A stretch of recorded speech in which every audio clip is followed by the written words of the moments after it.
The medical scanner beeped 3 times before Dr. Rachel Ward even looked up from the small furry creature squirming in her hands. She had been on orbital station Harmony for only 2 weeks, but already the rhythms of alien veterinary work felt natural to her.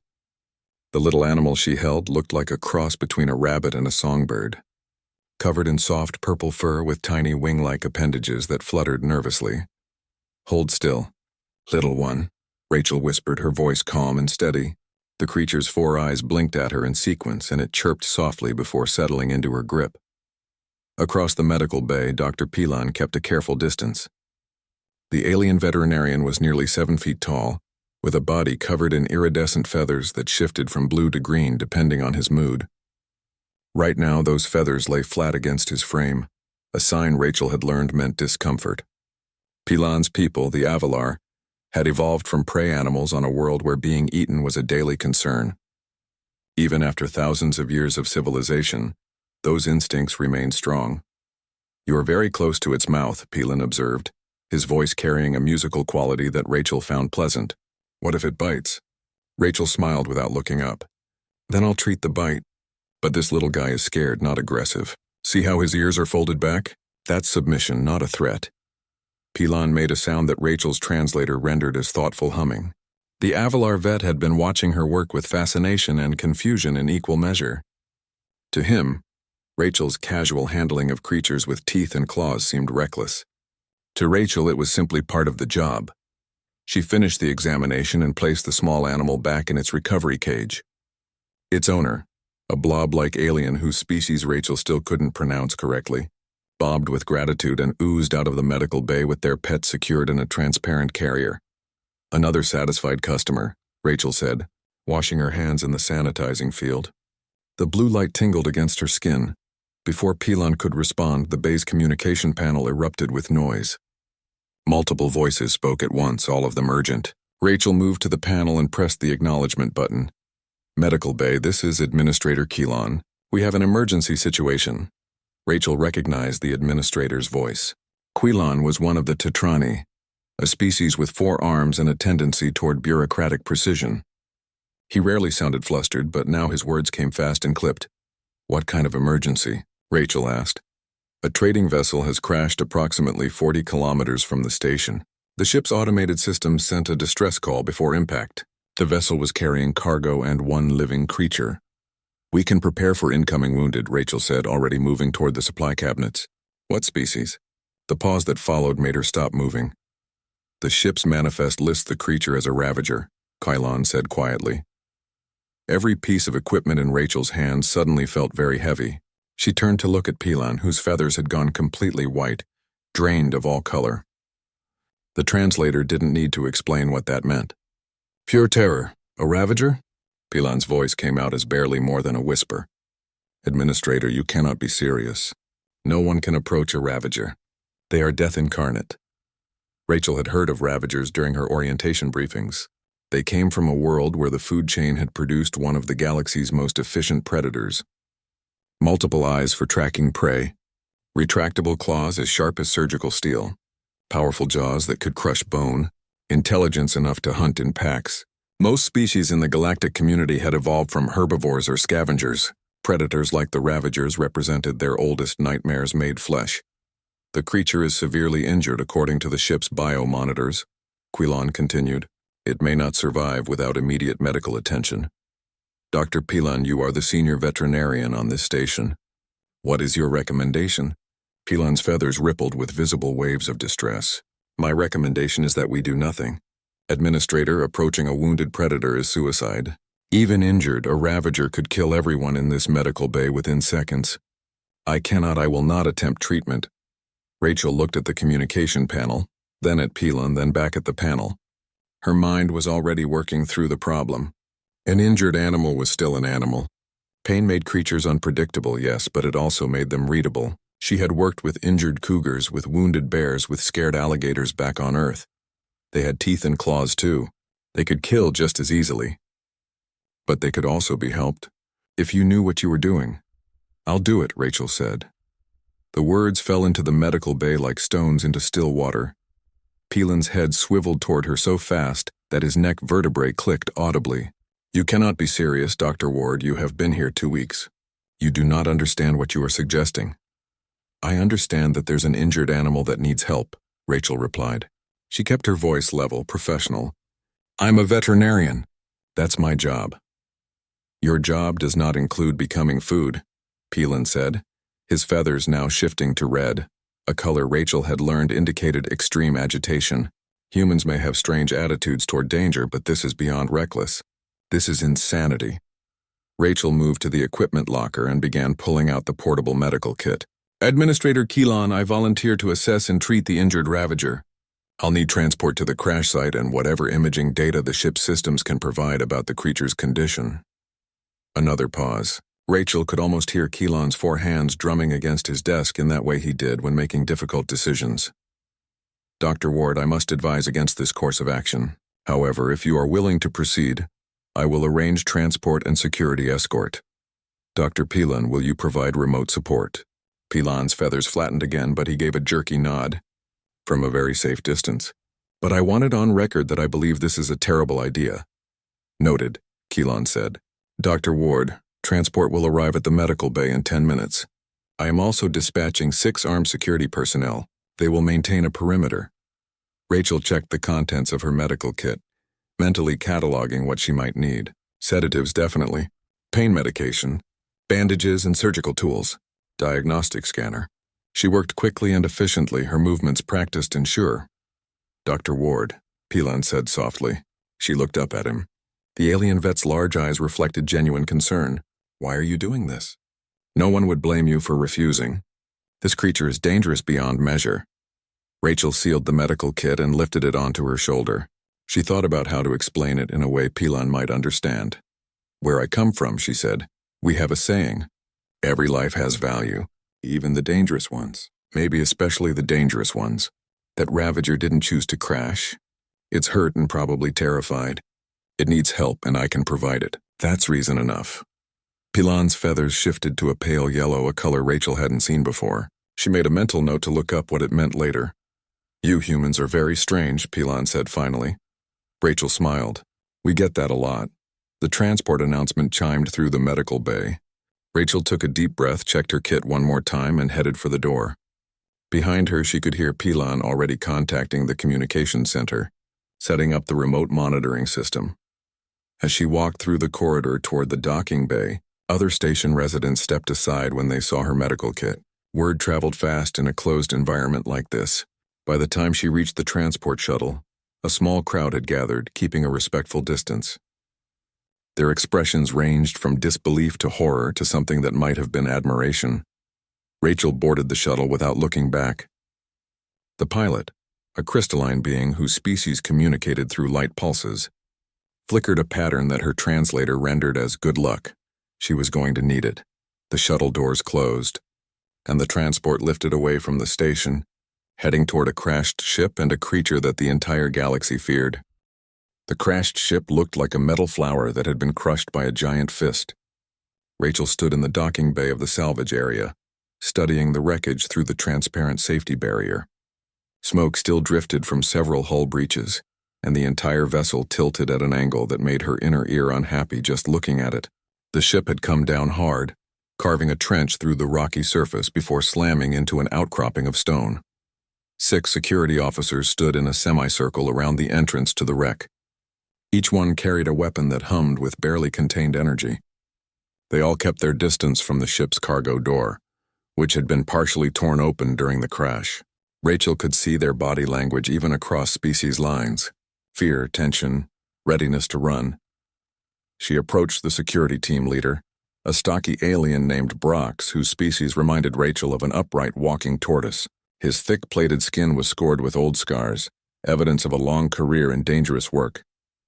Dr. Ward, Brock said, his voice coming through a translator implant. I must inform you that my team will not enter that vessel. We will maintain this perimeter and provide cover fire if necessary, but we cannot accompany you inside. Rachel had expected this. I understand. Can you give me a layout of the interior? Brox activated a holographic display that sprang to life above his wrist device. The image showed a small cargo ship with a single large hold, crew quarters, and a cockpit. Red indicators marked structural damage throughout the vessel. The creature is located here, Brock said, highlighting a section of the cargo hold. Our scanners detect one large life form and three smaller ones. All are alive, but the large ones show signs of significant trauma.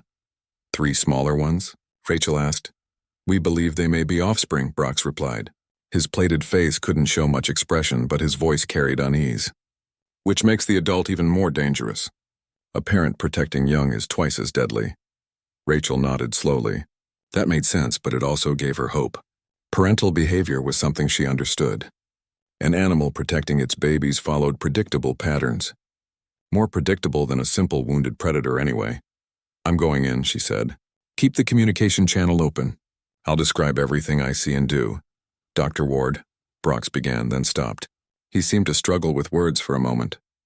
My species has a saying. The bravest warrior is the one who walks toward death with open eyes. I thought it was just poetry until today. Rachel managed to smile. I don't plan on dying today, Brox. I just plan on doing my job. She activated her communication headset and checked that it was linked to both the security team and back to the medical bay where Pelan was monitoring. The alien vet's voice came through immediately, tight with anxiety. Dr. Ward, I have your vitals on screen. Please proceed with extreme caution. At the first sign of aggression, retreat immediately. Copy that, Rachel said. She picked up her medical kit and approached the torn cargo door. The opening was barely wide enough for her to squeeze through. The metal edges were jagged and sharp, forcing her to move carefully. As soon as she entered the ship, the temperature dropped noticeably. The life support systems must have failed during the crash. Her breath misted in the cold air. Emergency lighting strips along the floor provided just enough illumination to see. The cargo hold was a mess of broken containers and scattered supplies. Everything loose had been thrown forward during the impact, creating an obstacle course of debris. I'm inside, Rachel said quietly into her headset. Visibility is poor but manageable. I can hear movement deeper in the hold. She took slow, careful steps, announcing each movement. Advancing 3 meters. Stepping over a fallen support beam. There's significant structural damage. The ceiling has collapsed in sections. The sound came again. A low rumbling noise that resonated through the broken ship. Not quite a growl, but not quite breathing either. It was the sound of something large and in pain. I can hear the creature, Rachel said. It sounds distressed but not aggressive.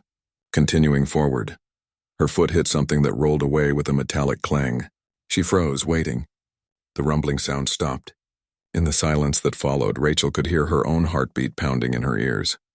Movement detected. Pelan's voice crackled through the headset. The creature is aware of your presence.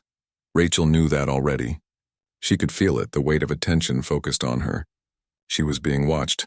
I'm going to announce myself, Rachel said. She took a breath and spoke louder, projecting her voice into the darkness ahead. Hey there. I know you're hurt. I'm here to help. I'm not going to hurt you. Just stay calm. Her words echoed off the metal walls. She knew the creature couldn't understand her language, but tone mattered more than words. Every animal recognized the difference between a threat and an offer of peace. She took another step forward, then another. The debris was getting thicker here, piled higher. She had to climb over a fallen cargo container, using her hands to pull herself up. As she reached the top, her flashlight beam finally found what she was looking for. The Ravager was massive. Even trapped and injured, it dominated the space. Its body was covered in scales that reflected her light like dark mirrors. Each scale was the size of her palm. 6 limbs were visible, 3 on each side, each ending in curved claws that had carved grooves into the metal floor. The creature's head was wedged under a collapsed support beam, and one of its rear legs was pinned beneath a cargo container that must have weighed several hundred kilograms. Multiple eyes, at least 8 that Rachel could count, tracked her movement. They were intelligent eyes, aware. The pupils contracted in her flashlight beam, and the creature made that rumbling sound again. Visual contact established, Rachel said into her headset. Her voice remained steady despite the adrenaline flooding her system. The Ravager is trapped under debris. I can see at least 2 major injuries. Possible head trauma and a crushed leg. It's conscious and tracking my position. Dr. Ward, abort. Pelan's voice rose in pitch. You have confirmed the creature is aware. It will attack as soon as you come within range. Rachel ignored the suggestion. She was too busy observing. The Ravager's breathing was rapid and shallow. Its scales along the neck area were moving in a pattern that looked like shivers. The eyes kept darting between her and something else in the shadows beyond. She angled her flashlight beam and saw them.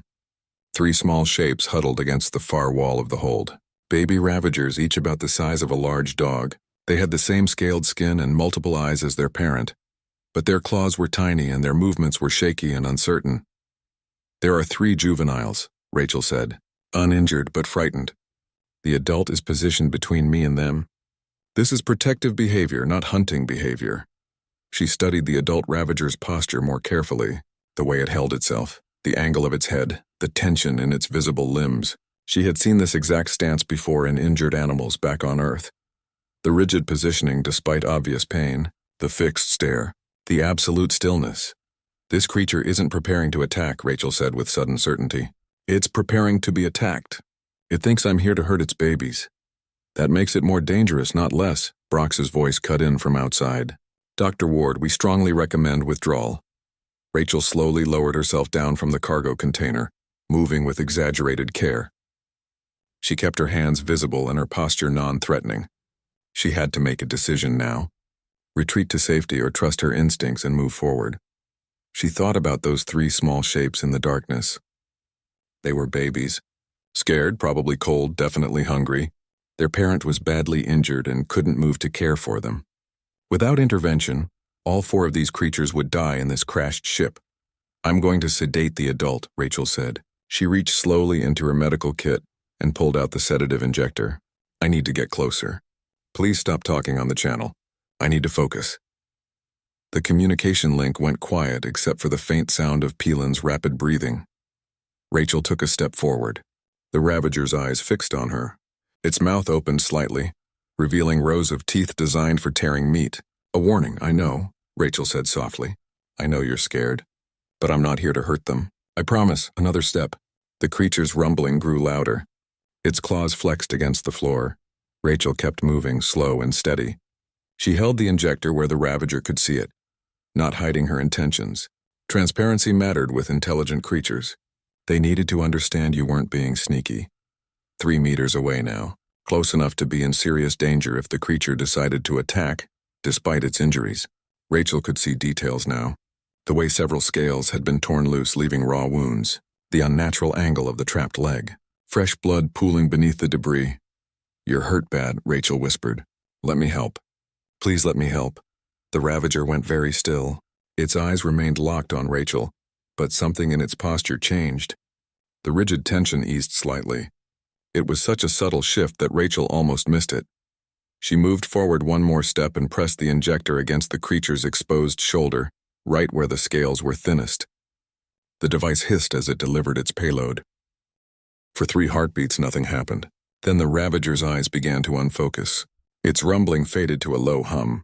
The massive head drooped slightly, though the creature fought against the sedation, trying desperately to stay alert. "Sleep," Rachel said gently. "I've got them. I promise, sleep." The Ravager's eyes closed one by one, a cascade of exhaustion. Its breathing deepened and slowed. Within moments, the creature was unconscious. Rachel let out a breath she hadn't realized she was holding.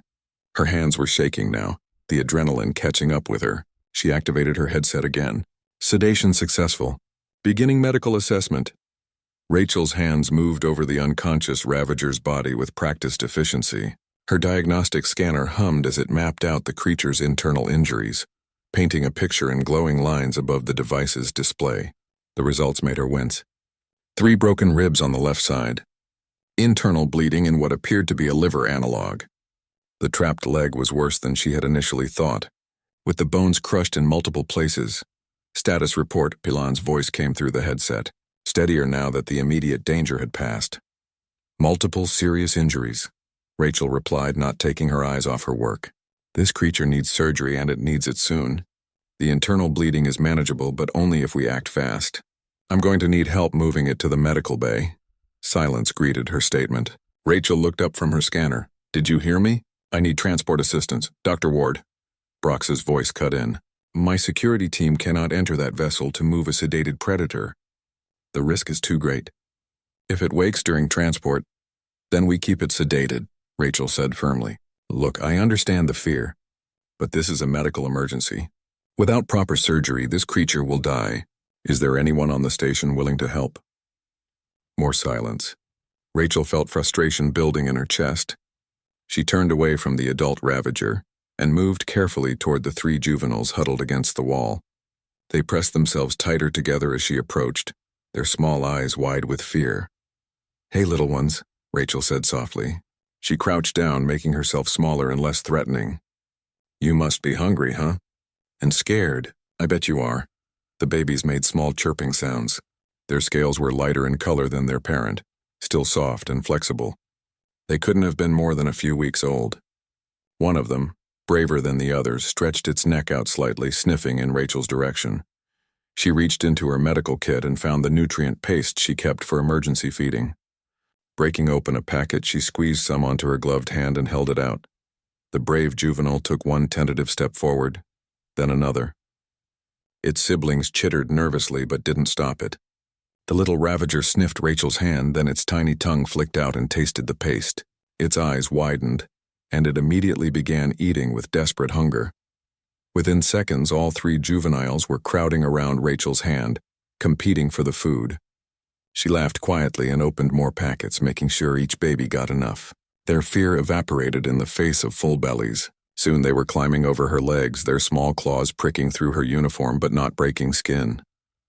"Dr. Ward," Pelan said, and something in his tone had changed. "I am watching through your headset camera. Those juveniles have accepted you as non-threatening." "They're just babies," Rachel said, stroking one's head gently. It leaned into her touch, making a sound almost like purring. Scared, hungry babies who lost their safe place. They don't understand what happened. They just know their parent is hurt and can't take care of them right now. She looked back at the unconscious adult. From this angle, with the juveniles crawling over her, she could see the situation from a parent's perspective. Trapped, injured, unable to protect your children. It must have been terrifying. "All right," Rachel said, making a decision. "If no one will help me move the adult, I'll work around that.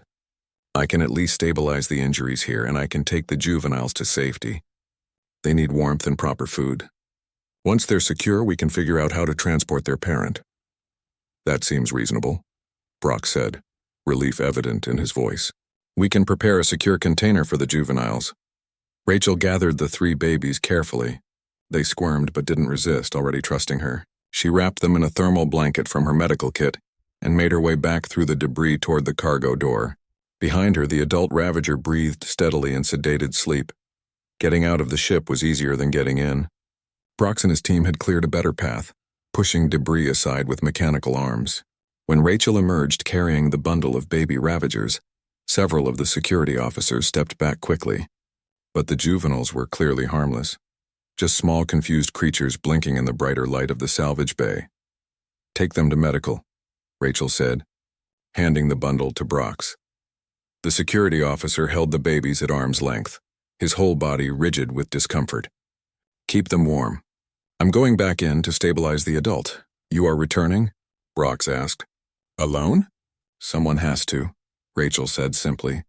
She re-entered the crashed ship before anyone could argue. The cargo hold felt even colder now and darker.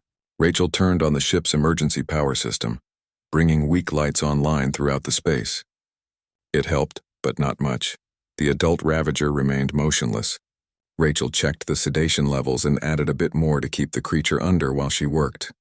Then she began the careful process of freeing the trapped leg. "I need to lift this cargo container," she said into her headset. "The leg underneath is badly damaged. If I don't relieve the pressure, there could be permanent damage to the limb." "How much does the container weigh?" Pelan asked. Rachel checked the markings on the side. "About 400 kilograms. There should be mechanical lifters somewhere in the ship." She found one after several minutes of searching, buried under other debris. The lifter's power cell was nearly dead, but it had just enough charge for one job. Rachel positioned it carefully under the container and activated the lift. The machine whined in protest but slowly raised the heavy box off the ravager's leg. The limb underneath was a mess. Bone showed through torn scales and the angle was completely wrong. Rachel fought down a wave of nausea and got to work. She cleaned the wound, applied synthetic skin to prevent infection, and carefully splinted the leg to immobilize it. It wasn't perfect, but it would hold until proper surgery could be performed. Next, she treated the rib injuries, wrapping the Ravager's torso in compression bandages that would support the broken bones. The internal bleeding required an injection of clotting agents directly into the damaged area.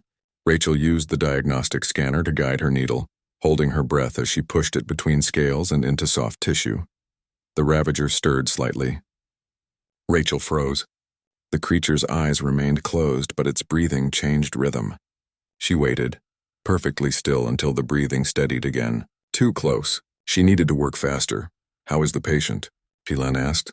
"Stable for now," Rachel replied. "But I still need to get it back to the medical bay for surgery. The internal bleeding is slowed but not stopped. Dr. Ward, I have been thinking." Pilan's voice carried a new quality, something Rachel couldn't quite identify. "I have been watching you work. The way you move around this creature. The way you handle its injuries. You show no fear." "I'm terrified," Rachel admitted, carefully packing her medical supplies. "But fear doesn't help the patient. So I use it to stay alert and then I do the job anyway." "That is courage," Pilan said quietly. "True courage. Not the absence of fear, but action despite it." Rachel smiled, though no one could see it in the dim cargo hold. "My dad used to say something similar. He was a wildlife veterinarian too. He taught me that every animal deserves care no matter how dangerous it seems." She finished packing her kit and looked at the sedated Ravager. The creature was too large for her to move alone, but she couldn't just leave it here to die. There had to be a solution. "What if we use the ship's emergency transport system?" she said suddenly.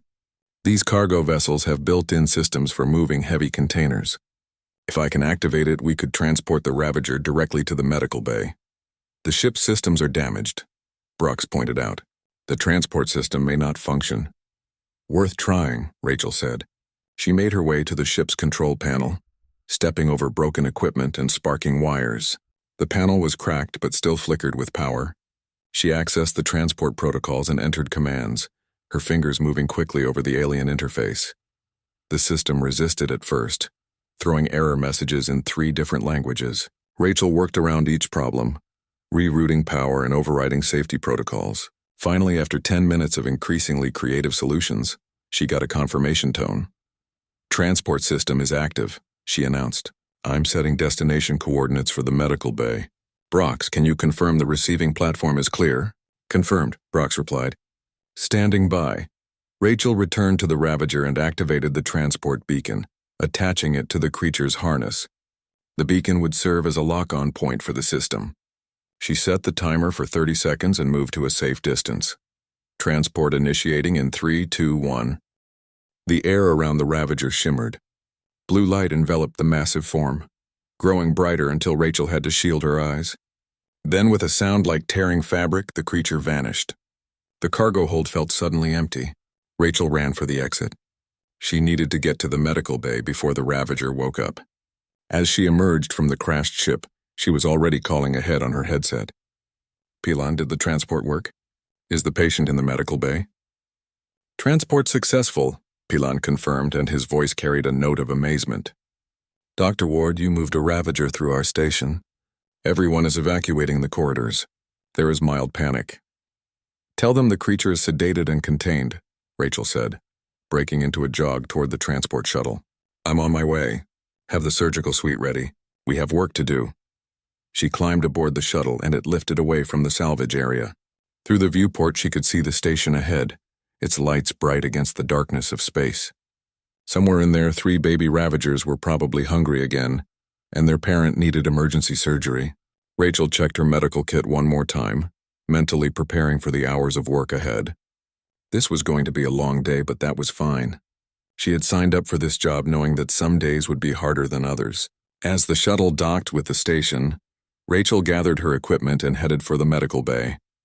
Time to show everyone what careful hands and a steady heart could accomplish.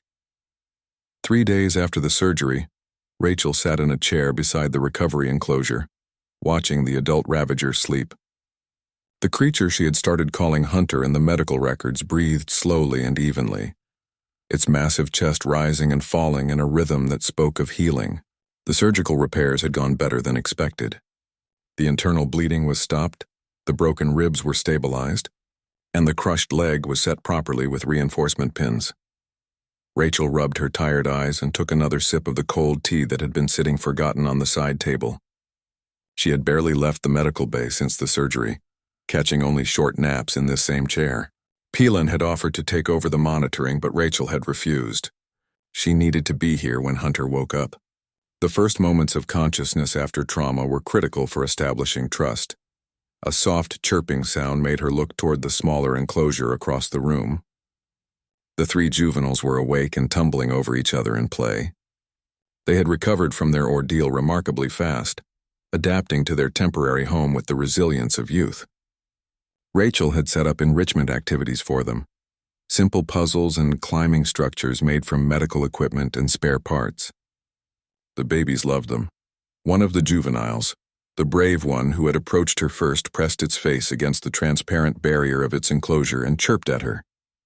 Rachel smiled and walked over, kneeling to be at eye level with the little creature. "Good morning to you too," she said softly. "You three are looking better every day." The juvenile's siblings joined it at the barrier, all three pairs of eyes watching Rachel with interest. She opened a packet of nutrient paste and squeezed some onto her finger, then pressed it against a feeding port in the enclosure. Tiny tongues lapped at the food eagerly. "Dr. Ward," Peelan's voice came from the doorway. Rachel turned to see the Avalar veterinarian standing at the entrance to the medical bay, his feathers a cautious yellow-green. "I have come to check on the patients. This was progress. 3 days ago, Peelan had refused to even enter the same room as the unconscious Ravager. Now he was here, though Rachel noticed he stayed very close to the door. "Come in," Rachel said warmly. "Hunter is stable, healing well. The juveniles are thriving." Peelan took one careful step into the room, then another, his eyes fixed on the large enclosure where Hunter lay sleeping. "You named it?" "Helps me keep track of patients," Rachel replied. Hunter seemed appropriate. "Because it hunts prey," Peelan said, his translator making the words sound flat. "Because it provides for its family," Rachel corrected gently. "That's what hunting is at its core. It's survival, not malice." Peelan made his humming sound and moved a bit closer. Rachel could see the internal struggle playing out in his body language. Curiosity warring with instinct, fear fighting against rational thought. "I have been reviewing the surgical recordings," Peelan said. "Your work was exceptional. The precision of your incisions, the way you navigated around the creature's anatomy.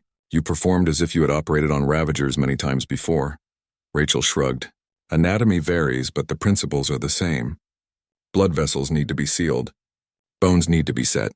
Tissue needs to be preserved. Whether I'm working on a cat or a Ravager, the goal is identical: heal the patient."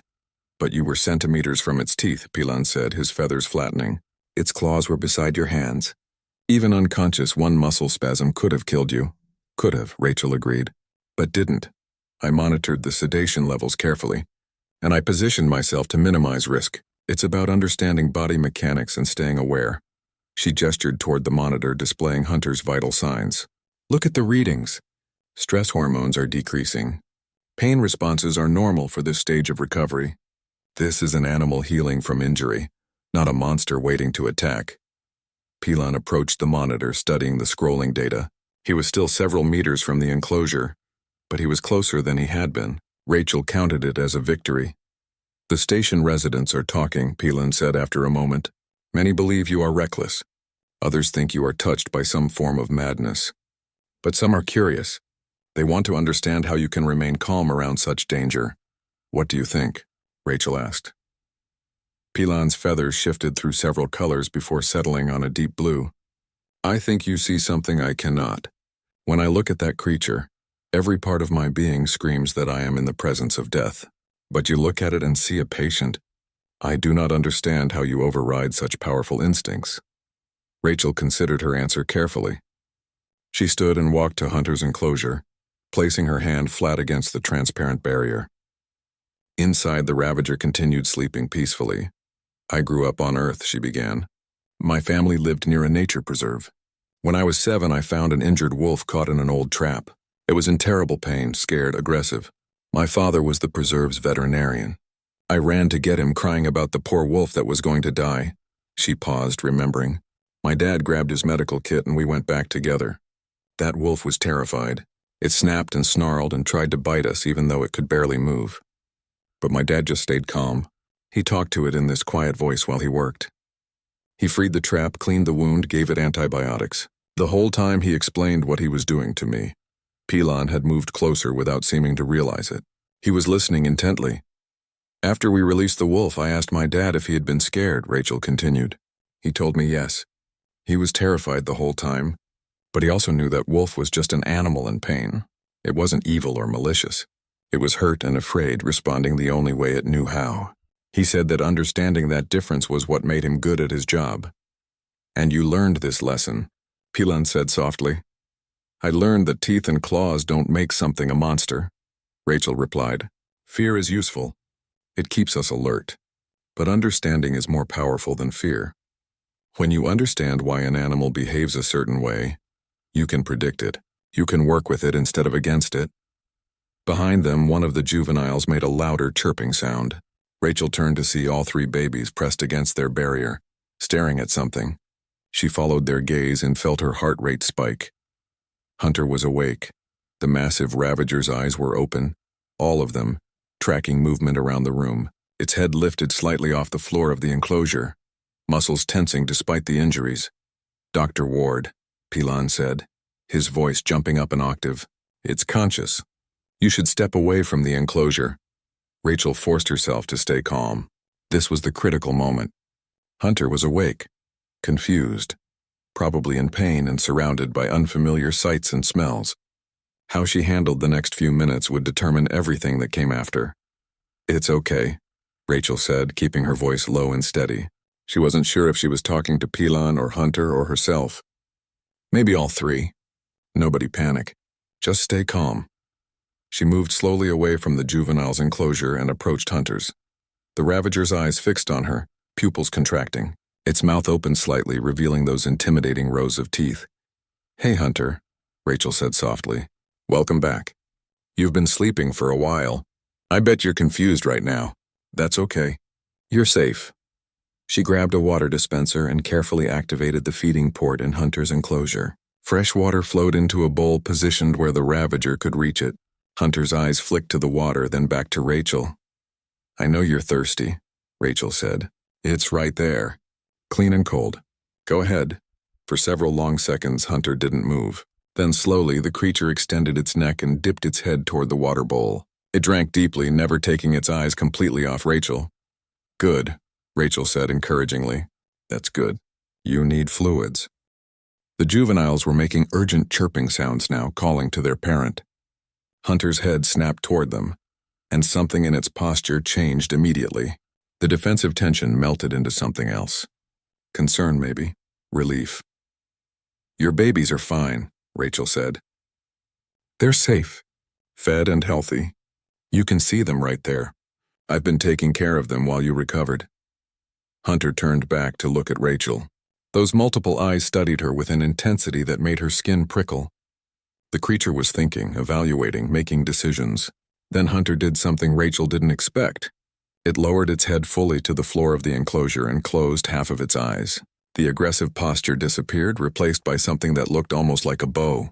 Dr. Ward, Pilon whispered from near the door. What is it doing? Rachel felt a wave of emotion hit her. Recognition, maybe even gratitude. Hunter understood that Rachel had helped its babies. The Ravager was intelligent enough to make that connection. It's saying thank you, Rachel said, her voice thick. I think it's saying thank you. She approached the enclosure barrier slowly, making sure Hunter could see every movement. When she was close enough, she placed both hands flat against the transparent surface. You're welcome, she said. Your babies are safe. You're going to heal. Everything is going to be okay. Hunter watched her for another long moment, then settled its head down more comfortably. Its breathing slowed. Not sleeping, but resting, trusting enough to rest in her presence. Pilon had moved to Rachel's side without her noticing. The Avalar vet stared at Hunter with his head tilted in that bird-like way his species did when deeply puzzled. I do not understand, he said. Everything I know says this should not be possible. That creature should be aggressive, defensive, dangerous. But it is calm. It accepted your help. Because it understands I'm not a threat to its babies, Rachel explained. Predators aren't mindless killing machines. They're intelligent animals with complex emotions and social structures. Hunter is a parent. That means it can recognize help when it's offered. She gestured to the juveniles who had finally settled down now that they could see their parent was okay. Those babies are the key to everything. Hunter knows I protected them when it couldn't. That created trust. Peelan was quiet for a long time, watching Hunter breathe. His feathers cycled through colors that Rachel's translator identified as deep thought and reconsideration. "Would you teach me?" Peelan asked finally. "I want to understand what you understand. I want to see what you see." Rachel smiled. "Of course. But it means you'll have to get closer." Peelan's feathers went pale, but he nodded. "I know." A week had passed since Hunter first woke up. Rachel stood beside Peelan outside the recovery enclosure, watching the Avalar vet's feathers cycle through nervous patterns of yellow and green. Today was going to be Peelan's first direct interaction with the Ravager, and despite days of preparation, his fear was obvious. "Remember," Rachel said quietly, "watch Hunter's body language. If the muscles tense, if the pupils dilate suddenly, if the breathing changes, we stop and back away. The creature will tell us what it's comfortable with." Peelan's head bobbed, and what Rachel had learned was his species' version of a nod. "I understand the theory. Applying it is another matter entirely. My instincts are screaming at me to run." "That's normal," Rachel assured him. "Acknowledge the fear, then work through it. Take it one step at a time." Hunter lay in the enclosure, awake and alert. The Ravager's leg was healing well, and the creature could now move around its space with minimal discomfort. Its scales had regained their healthy luster, and the wounds were closing properly. More importantly, Hunter had become accustomed to the medical bay's routines. It recognized Rachel on sight now, and no longer showed defensive behavior when she approached. The three juveniles were in a larger play area that Rachel had set up, connected to Hunter's enclosure by a controlled barrier that could be opened or closed. Right now it was open, allowing the babies to visit their parent freely. They tumbled over Hunter's back, playing with each other while the adult watched with what Rachel could only describe as patient amusement. "We're going to change Hunter's bandages today," Rachel explained. "The wound on the left side needs fresh dressing. I'll do the procedure while you observe from inside the enclosure with me." Peelan's feathers went completely white. "Inside with the creature?" "Hunter is calm and responsive," Rachel said. "I've been doing this for 3 days now without incident. Today you'll see how it works up close. You don't have to touch Hunter. Just stand with me and watch." She opened the enclosure's access door and stepped inside before Peelan could argue. The interior was spacious, with Hunter taking up a large portion of the floor space. The Ravager's eyes tracked Rachel's entrance, but it didn't move beyond a slight shift of its head. "Good morning, Hunter," Rachel said warmly. She had gotten into the habit of greeting the creature each time she entered. Consistency and routine helped build trust. "We're going to check your bandages today. Peelan is going to join us. He's nervous, so please be on your best behavior." Hunter made a low rumbling sound that Rachel had learned meant acknowledgement. Not quite a purr, but close. The sound seemed to calm the juveniles, who chirped back at their parent before continuing their play. Rachel looked back at the door. Peelan stood at the threshold, frozen. His entire body was rigid with tension, every instinct telling him this was a terrible idea. "Peelan," Rachel said gently, "you can do this. I'm right here." Hunter is calm. "Nothing bad is going to happen." "You cannot guarantee that," Peelan said, but he took one step inside. Then another. His feathers were doing things Rachel had never seen before, patterns of color that her translator couldn't interpret. "That's good," Rachel encouraged. "A few more steps. Stay behind me where Hunter can see you clearly. No sudden movements." Peelan crept forward until he was standing beside Rachel, though slightly behind her. He was close enough now that Rachel could hear his rapid breathing. She gave him a moment to adjust, letting him observe Hunter from this new, closer perspective. "Look at Hunter's eyes," Rachel said softly. "See how the pupils are relaxed? Not dilated, not constricted. That means no stress response. Now look at the posture. The limbs are loose, not tensed for action. The tail is still. All of these are signs of a calm animal." "It is aware of me," Peelan whispered. "I can feel its attention." "Of course it's aware," Rachel replied. "Hunter is intelligent. But being aware isn't the same as being aggressive. The creature is just observing, trying to understand why there's a new person here." She knelt down slowly and opened her medical kit. Hunter watched but didn't react beyond mild interest. Rachel pulled out fresh bandages and antiseptic solution, laying them out where both Peelan and Hunter could see them. "I'm going to approach now," Rachel announced, more for Peelan's benefit than Hunter's. "Watch how I move." She stood and walked to Hunter's left side, where the bandages needed changing. The Ravager's head turned to follow her movement, but the creature stayed relaxed. One of the juveniles came over and climbed onto Hunter's back, settling in to watch the procedure. Rachel began unwrapping the old bandages carefully. The wound underneath was healing beautifully, new scales already forming over the damaged tissue. She cleaned the area with gentle strokes, talking quietly the entire time. "This looks great, Hunter. You're healing faster than I expected. The infection risk is basically gone at this point. A few more days and we can probably remove the bandages entirely." Peelan had moved slightly closer without seeming to realize it.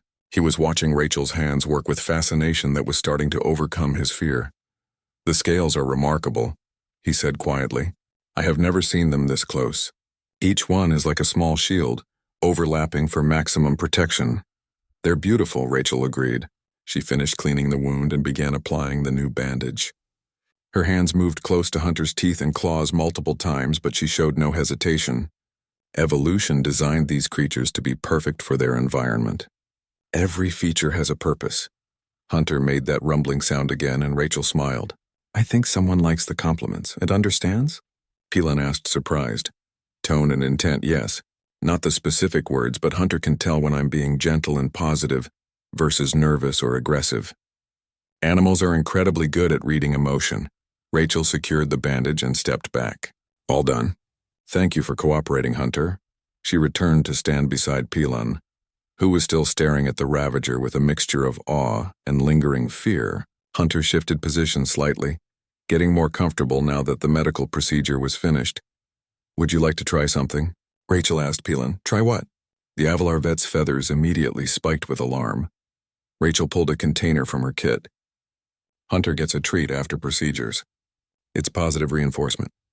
Would you like to give it?" "Absolutely not," Peelan said quickly. Then after a pause, "What kind of treat?" Rachel opened the container to reveal chunks of synthesized protein that she had formulated based on the Ravager's nutritional needs. The smell made Hunter's attention focus immediately on the container. "Just toss one to Hunter," Rachel explained. "You don't have to get close. The creature will catch it." Peelan stared at the container like it contained explosives. "If I throw food at a predator, will it not associate me with prey?" "That's a common misconception," Rachel said. "Predators don't think that way. Hunter will associate you with something positive, food and care. That's how we build trust." She demonstrated by tossing a treat to Hunter. The Ravager caught it easily and swallowed it in one gulp, then looked expectantly at the container for more. "Your turn," Rachel said, holding the container out to Peelan. The Avalar vet's feathers cycled through at least 5 different colors before he slowly reached into the container and pulled out a treat. His hand shook as he held it. "Just toss it," Rachel encouraged. Nice and easy. Peelan threw the treat like it might explode. It sailed through the air in a wild arc, but Hunter tracked it easily and snatched it from the air with precision that spoke to incredible reflexes. "I did it," Peelan said, sounding amazed. "I fed a Ravager." "You did," Rachel confirmed with a smile. "Want to try again?" Over the next several minutes, Peelan fed Hunter multiple treats. With each throw, his aim got better and his visible fear decreased. By the end, he was even timing his throws to make Hunter work for them, turning it into a game. The juveniles noticed and came over, chirping for their own treats. Peelan, emboldened by his success with their parent, started tossing small pieces to the babies as well. "This is remarkable," Peelan said as they finally exited the enclosure. "I have spent my entire life believing that predators were creatures to be avoided at all costs. But this interaction, this was educational, even peaceful." "That's because you took the time to understand instead of just react," Rachel said. "Fear is automatic, but understanding requires effort. You made that effort today." They moved to the observation area where Peelan could sit down. His feathers were starting to show signs of exhaustion. Rachel understood. Overcoming instinct took a lot of mental and physical energy. "Dr. Ward," Peelan said after a moment of silence, "I have been thinking about our conversation from days ago, about how humans see predators differently. I believe I am beginning to understand why your species succeeded so well. You do not just survive danger. You learn from it. You integrate it into your understanding of the world. Rachel nodded. Humans have always lived alongside predators. We learned early that fighting them was less effective than understanding them. Some predators became our companions. Others we learned to coexist with. A few we had to protect because we realized they were important to the balance of nature. Protect predators? Pilan's head tilted. Why would prey protect that which hunts? Because healthy ecosystems need predators, Rachel explained. They control population, strengthen herds by taking the weak and sick, and maintain balance. On Earth, when humans removed predators from an area, the entire environment suffered. We learned that lesson the hard way. She gestured toward Hunter and the juveniles. These creatures aren't evil. They're necessary. They have a role to play in whatever ecosystem they came from, and they deserve to live just as much as any herbivore. Pilan watched Hunter through the transparent barrier. The Ravager had settled down for a nap, the three juveniles curled up against its warm bulk. I want to learn more, Pilan said. Will you teach me about the predators of Earth? How your species learned to coexist with danger? I'd be happy to, Rachel replied. But first there's something I need to address with Administrator Quilon. Hunter is nearly recovered. We need to decide what happens next. What do you mean? Pilan asked. Rachel's expression grew serious. Galactic protocols say apex predators must be kept in high-security containment facilities. Kylon is going to want to transfer Hunter and the babies to one of those facilities. But I don't think that's the right choice. Why not? Pilan asked. Because Hunter isn't a threat, Rachel said firmly. We've proven that over the past week. With proper care and respect, this family can coexist peacefully with other species. Locking them away in a prison just because of what they are, that's not justice, it's prejudice. Pilan's feathers shifted to a color Rachel's translator identified as troubled uncertainty. You wish to keep them here? On the station? I want to give them a choice, Rachel said. Let them heal fully, then offer them a habitat where they can live with dignity. Not as prisoners, but as residents. This station could be a place where different species learn to understand each other. Hunter and the babies could be teachers just like they've taught you today. The administrator will never agree, Pilan said. The other residents will protest. They fear what they do not understand. Then we change what they understand, Rachel replied with determination. We show them what you learned today. That understanding conquers fear. The observation deck was packed with station residents representing at least 20 different species. They pressed against the viewing windows that looked down into the medical bay, their various forms creating a wall of curious and nervous spectators. Rachel could feel the weight of their attention as she stood in the center of the medical bay. Beside the open enclosure where Hunter waited, Administrator Quilon occupied a prominent position at the front of the crowd. His forearms crossed in a posture that Rachel had learned meant skepticism. Beside him, several security officers, including Brock's, kept watchful eyes on the scene below. This demonstration had been Quilon's compromise. Rachel could keep Hunter and the juveniles on the station, but only if she could prove they posed no threat to the other residents. Thank you all for coming, Rachel said, her voice amplified by the medical bay's communication system. Today I'm going to demonstrate what I've learned over the past 2 weeks working with our Ravager patients. More importantly, I hope to challenge some assumptions about what we call predators. Nervous muttering rippled through the crowd. Rachel saw Pilan standing near the back, his feathers showing supportive green. The Avalar vet had come a long way from the terrified colleague who had refused to enter the same room as Hunter. Before we begin, Rachel continued, I want to clarify something important. Hunter is not tame. The juveniles are not pets. They are wild animals with natural instincts. What you're going to see is not domination or control. It's mutual respect and understanding. She opened the enclosure door and stepped inside. Hunter immediately lifted its head, all eyes focusing on Rachel. The creature rose to its feet, moving with much more ease now that the injuries had healed. At full height, Hunter was impressive, towering over Rachel by at least 2 feet. Gasps echoed from the observation deck. Good morning, Hunter, Rachel said calmly. We have guests today. I hope you don't mind showing them what we've been working on. Hunter made that familiar rumbling sound. The 3 juveniles tumbled out from their play area, chirping excitedly. They had grown noticeably in 2 weeks, their scales darkening and their movements becoming more coordinated. The brave one that Rachel privately called Scout rushed over to her and began climbing up her leg. These babies are curious about everything, Rachel explained. gently disentangling Scout's claws from her uniform. That's normal for young animals. They're learning about their environment through play and exploration. She pulled out the container of treats and tossed one to each juvenile. They caught them with growing skill, and Scout chirped what sounded like thanks before scampering back to its siblings. Now I'm going to conduct a routine medical examination, Rachel announced. This is something I do daily to monitor Hunter's recovery. Watch the interaction carefully. She approached Hunter with her diagnostic scanner. The Ravager lowered its head to make the examination easier, a behavior Rachel had reinforced over many days. She ran the scanner over Hunter's body, checking vitals and healing progress. Her hands moved close to teeth and claws repeatedly, but she showed no fear. Hunter remained perfectly still, cooperating fully. Heart rate normal, Rachel narrated. Breathing steady. All wounds are healed with minimal scarring. The leg has recovered full range of motion. She demonstrated by gently manipulating the formerly injured limb. Hunter allowed the examination without resistance. Notice the body language, Rachel continued. Hunter's muscles are relaxed. The pupils are normal size. The tail is still. This is what a calm, non-threatened predator looks like. There's no aggression here because there's no need for aggression. She finished the examination and stepped back. Hunter straightened up and made a soft sound, similar to the rumbling but higher pitched. The juveniles responded immediately, coming over to their parent. Hunter nuzzled each baby in turn, checking them over with obvious parental concern.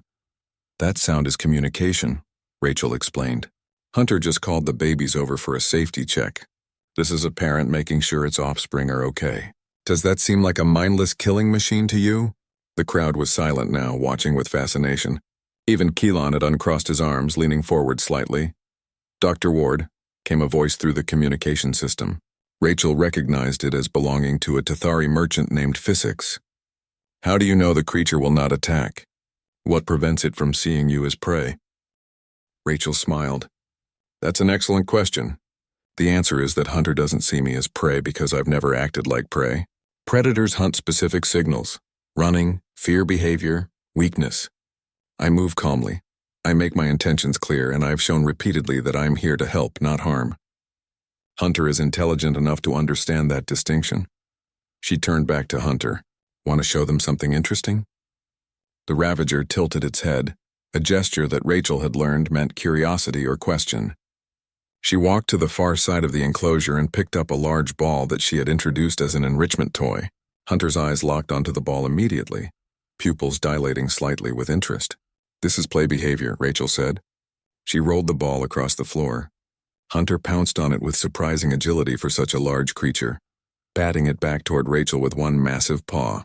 The juveniles chittered with excitement and joined in, turning it into a chaotic game. Predators play, Rachel explained as she rolled the ball again. It helps them practice hunting skills, yes, but it's also social bonding and stress relief. Watch how Hunter is careful not to hurt the babies even during rough play. That's control and awareness. For several minutes, Rachel played with Hunter and the juveniles while the crowd watched. The initial fear in the observation deck had transformed into something else. Curiosity, wonder, even amusement when one of the babies got tangled up trying to catch the ball and rolled across the floor. Dr. Ward, another voice called out. This one belonged to a small insectoid alien whose name Rachel couldn't pronounce. My offspring are watching. They ask why the dangerous creature is playing like they do. Rachel stopped the game and looked up at the observation deck. She could see several young aliens of various species pressed against the windows, their eyes wide with interest rather than fear. That's exactly the point, Rachel said. Young creatures of almost every species play. They socialize. They learn. They form bonds with their families. These universal behaviors cross species boundaries. What makes Hunter different from your offspring? Size, yes. Teeth and claws, certainly. But the fundamental nature? The capacity for family bonds, for learning, for peaceful existence? That's the same. She gestured to the window where a small alien child was making what looked like waving motions. Scout noticed and approached the barrier, pressing against the transparent surface. The juvenile made soft chirping sounds, and the child chirped back in imitation. They were communicating across the barrier, two young creatures curious about each other. This is what happens when we choose understanding over fear, Rachel said. That child isn't running away. Scout isn't being aggressive. They're just interested in each other. Administrator Keelan's voice cut through the moment. Dr. Ward, You have demonstrated that the creatures can be calm in controlled situations with you. But what about other species? Can you guarantee that the Ravagers will not harm station residents? Rachel had been expecting this question. I can't guarantee anything, Administrator. But neither can you guarantee that any resident won't harm another. We don't lock up every species capable of violence. We expect them to behave according to social contracts and consequences. Why should Hunter be treated differently? Because Hunter is a predator, Quilon replied. The risk is inherently greater, is it? Rachel challenged. I've been working with Hunter for 2 weeks. Not once has this creature shown unprovoked aggression. Not once has Hunter tried to harm me, despite having numerous opportunities. Compare that to 3 incidents this month alone where residents got into fights over trade disputes or personal disagreements. Who's really more dangerous? Murmuring swept through the crowd. Rachel pressed her advantage. I'm not suggesting we let Hunter wander the station freely, she said. But I'm suggesting that with proper habitat and respect, this family can live here peacefully. We can learn from them. They can learn from us. This station was designed to be a place where different species come together. Why does that have to exclude predators? Pilon stepped forward in the observation deck. If I may speak, Administrator. Quilon gestured acknowledgement. I have worked with Dr. Ward and the Ravagers for the past week, Pilon said, his voice carrying more confidence than Rachel had ever heard from him. I have overcome fears that I believed were insurmountable. I have learned that my instincts, while useful, were not complete truth. These creatures are not the monsters I was taught to fear. They are animals capable of reason and peaceful coexistence. Dr. Ward has taught me this. She can teach others as well. You would support keeping predators on this station? Quilon asked, surprise evident in his tone. I would support education and understanding, Pilon replied. Fear kept me safe, yes. But understanding has made me better at my job. It has expanded my capabilities as a veterinarian. Is that not valuable? Rachel felt a surge of gratitude toward her colleague. Pilon's support meant more than any argument she could make herself. Quilon was silent for a long moment, his 4 hands tapping against each other in thought. Finally he spoke. Dr. Ward, you have presented a compelling demonstration. However, I cannot make this decision alone. It affects the entire station population. He turned to address the crowd. I propose we vote. Should the Ravagers be allowed to remain on this station in a properly designed habitat, with Dr. Ward responsible for their care and behavior? Those in favor signal now. Rachel held her breath. For several seconds, nothing happened. Then Pilon raised one wing. Brox lifted a heavy arm. The small insectoid alien who had asked about his offspring signaled yes. More and more residents began indicating their support, until more than half the crowd had voted in favor. The measure passes, Quilon announced.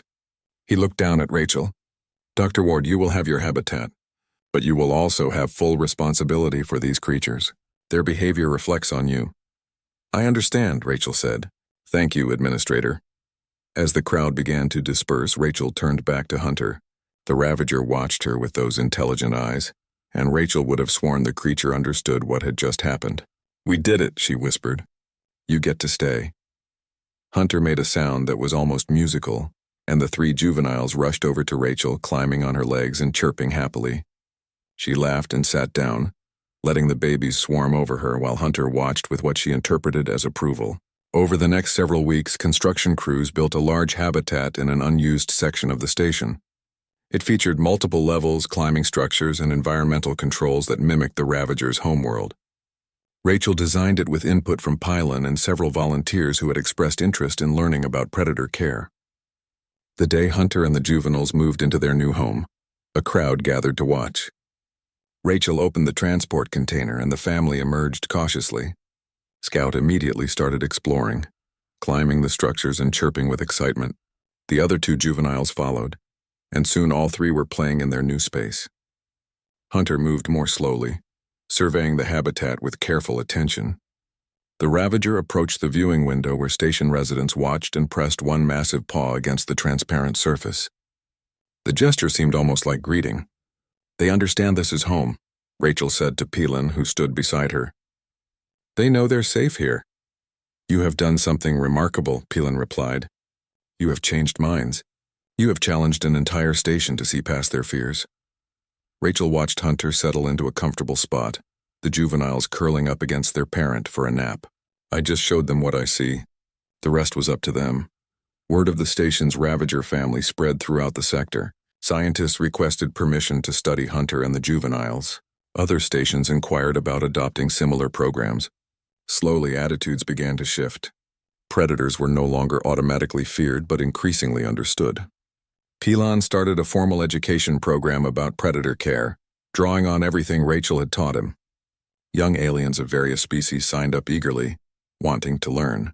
Some even brought their families to watch feeding times, turning visits to Hunter's habitat into educational experiences.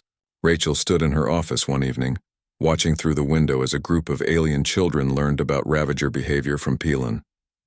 Hunter lounged nearby, patient and calm while the juveniles played.